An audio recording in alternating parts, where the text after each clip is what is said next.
Jesper Christiansen, ir-raġel Danis li ġie arrestat fit-30 ta' Awwissu li għadda f'Cadiz fi Spanja b'rabta mal-qtil doppju f'Taslima naqas milli jagħti il-kunsens tiegħu biex jintbagħat Malta kieku tal-kunsens tiegħu u kien jintbagħat lura f'Malta f'perjodu ta' bejn 7 u 10 ijiem. Għaldaqstant il-pass li jmiss huwa li jgħaddi proċeduri f'Qorti Spanjola li trid tiddeċiedi l-estradizzjoni tiegħu fi żmien 30 ġurnata. Christiansen li huwa Danis ħarab minn Malta b'titjira lejn Barcellona nhar il-ġimgħa filgħodu u kien biss wara ħidma mill-Interpol li ġie arrestat f'lukanda f'Cadiz. L-Albanis Daniel Muka u Viktor Dragomanski li hum il-Maċedonja huma żewġ persuni l-oħra mixlija bil-qtil doppju fid-dar ta' Chris Pandolfino. Meta l-ħamis bdiet il-kumpilazzjoni fil-qorti rriżulta li fuq Daniel Muka il-pulizija kienu sabu katina ta' depp ta' Pandolfino li x'aktarx kienet dik mill-busa mill-vittma meta huwa nqatel fir-residenza tiegħu.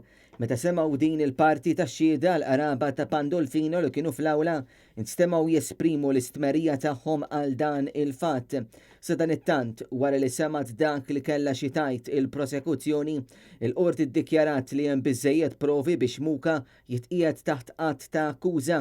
L-Ispettur James Grech ta' rakkont dettaljat ta' kif seħħew l-affarijiet u kif il-pulizija irnexxielha ssolvi l-każ fosthom grazzi għal diversi filmati minn CCTV cameras li ġew elevati ukoll fl-investigazzjoni lokalizzazzjoni tal-mobiles fosthom dak tal-akkużat.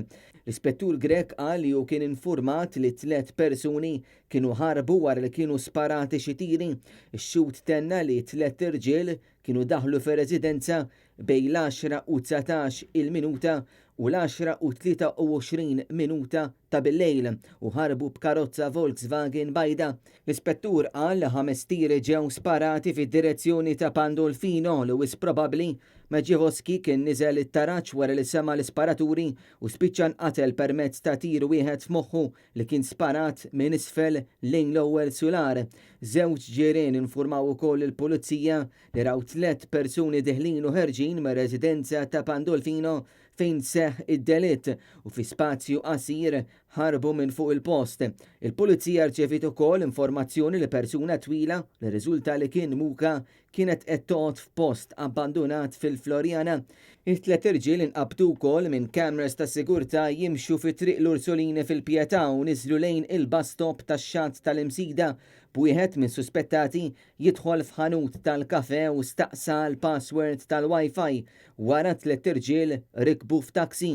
L-Ispettur insista li dawn il-filmati ta' CCTV mill-ħwienet u postijiet oħra kienu kruċjali biex l-irġiel jinstabu kif kien żvela b'mod esklusiv Net News numru ta' ġranet ilu.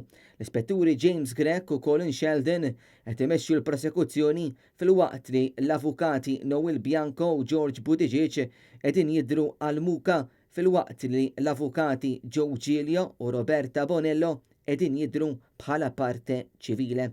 Il-kumpilazzjoni se tkompli fit-8 ta' Ottubru.